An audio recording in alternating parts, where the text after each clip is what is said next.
Setelah melihat bukti-bukti yang kami bawa, bahwa jangan sampai ada seseorang yang mengkamuflasekan tabiat buruknya di balik nama besar kiai. Pengacara Pak Zaki, ayo temui saya. Kita hitung baik-baik. Kembalikan tuh. Ayo Pak, Tekeng Okong, bayar. Kamu telah menghilangkan jam, menghilangkan emas senilai 1 miliar. 1 miliar. 1 miliar. Kembalikan. Kamu konglomerat loh ya. Mobilmu kau jual 5 untuk bayar saya. Pengacaramu suruh ngadap saya. Terus. Ini perhitungan. Ya toh. Mohon maaf ya. Kau boleh ambil mobilku, Lexusku itu. Ini dulinan loh. Ini kiasan. Goblok soalnya kowe iki. Kau boleh bakar rumahku. Ini kiasan lah. Bakar tak penjara kowe. Tapi kau sentuh istriku. Sitri, muter aja kayak gasing. Tidur lah ya, besok lah lanjut satu-satu. Absen lah kalian nanti ya. Blunder apa? Tak ada aku blunder.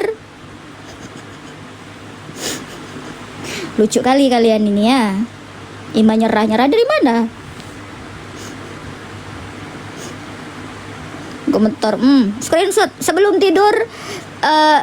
Sebelum tidur screenshot dulu hidungku. Cut bra ini. Seru udah mau jam 3. Tidurlah ya. Jangan panik lah kalian ya. Jangan panik lah. Jangan panik gara-gara penjelasan kawan-kawan kalian yang pertanyaan-pertanyaan kawan kalian itu yang penuh asumsi dan korban DFK. Bye-bye sayang-sayangku. Yang gue sebagai teman prihatinnya itu gue nggak mau Sahara kena DFK. Itu aja. Tapi waktu di awal kan Pak Yaimin yang kena DFK sampai bahkan satu Indonesia pun bahkan sampai dia diberhentikan dari ini.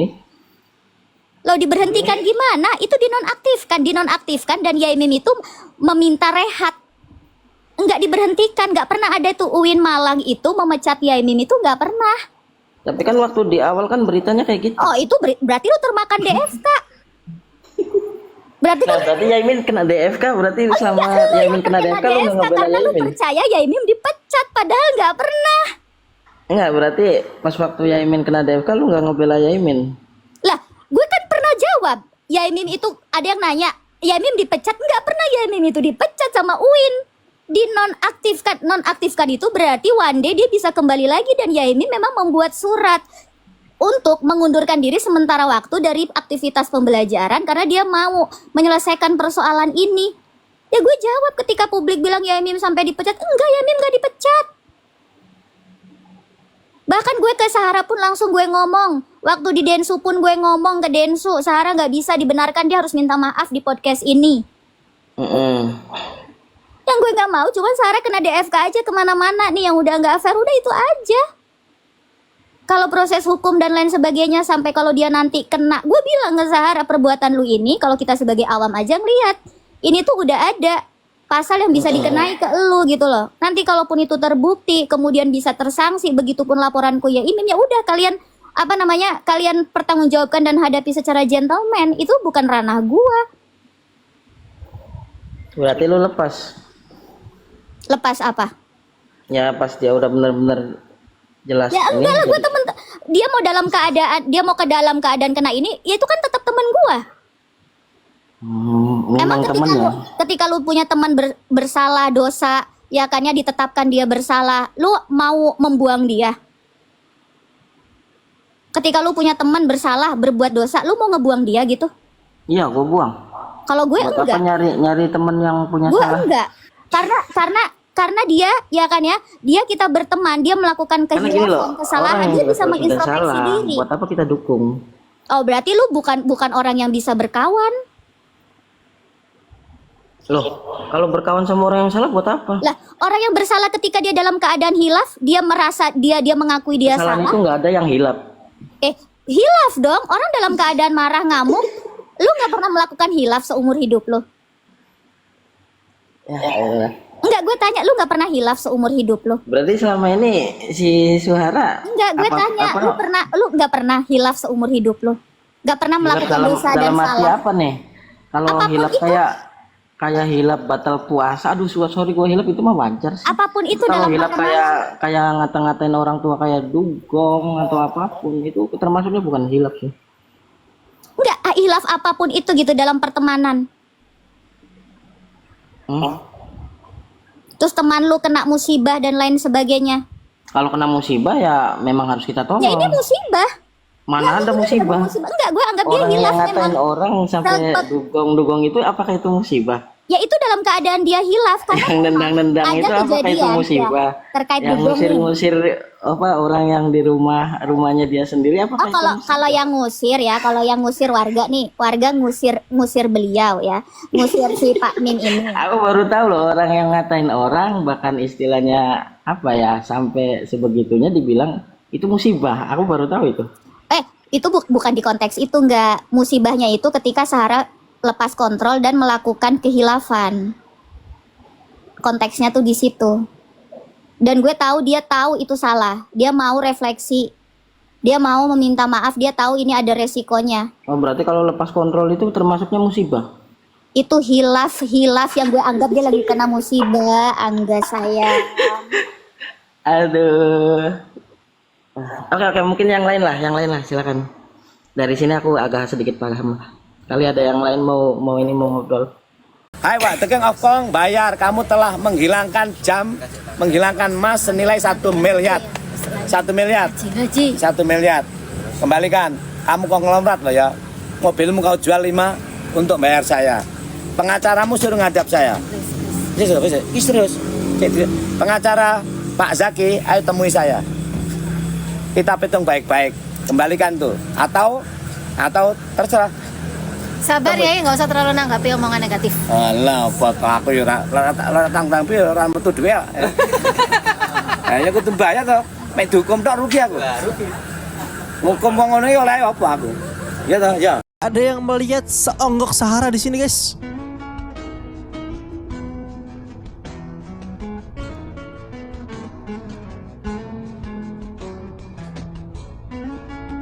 Oke, coba. Nggak ada Sahara ini, laki semua.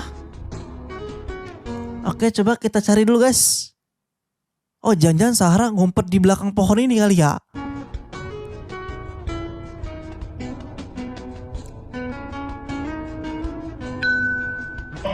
Mana? Kagak ada Sahara. Hah? Oke, ada yang komen di sini ya. Izin meluruskan. Yang bersangkutan memang sekolah di salah satu sekolah milik Yayasan Pondok Pesantren Tebu Ireng. Tapi tidak mondok di Yayasan Pondok Pesantren Tebu Ireng, melainkan di pondok sekitar Tebu Ireng, yakni PP Putri Al-Masruriyah. Jadi untuk nyantri bukan bagian dari santri Tebu Ireng. Terima kasih. Tuh guys ya, jadi Sahara ini bukan santri di Pondok Pesantren Tebu Ireng, melainkan cuma sekolah di salah satu yayasan milik Pondok Pesantren Tebu Ireng. Begitu, oke. Kakak alumni Tebu Ireng, betul. Mimin alumni Tebu Ireng. Dengan yang bersangkutan beda angkatan, dengan adiknya seangkatan, hanya beda sekolah tuh, oke. Jelas ya. Ada informasi Sahara ini kelahiran belakang Padang, betul? Betul. Kelahiran belakang Padang. Benar. Memang asli belakang Padang. Pulau Penawarindu. Pulau Penawarindu. Belakang Padang itu digelar Pulau Penawarindu. Pulau. Oke.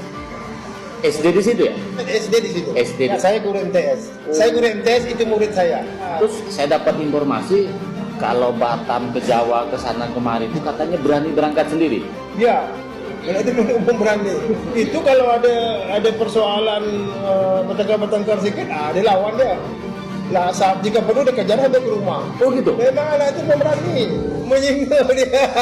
Menyinggung itu menjadi singa. Oh, itu bukan tidak juga menjadi singa, tapi memang anak itu pemberani memang.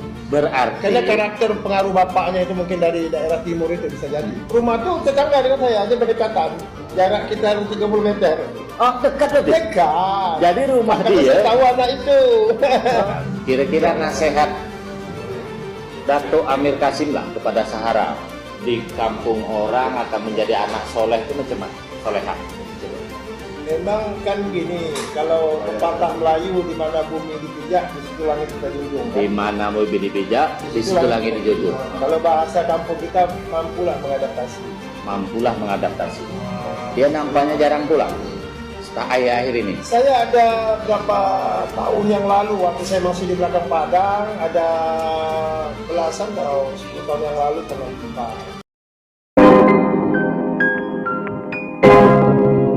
Guys, balik lagi bersama saya tentunya Uki Kelvin. Nah, kita lanjut lagi masuk ke segmennya Sahara lagi ya guys ya.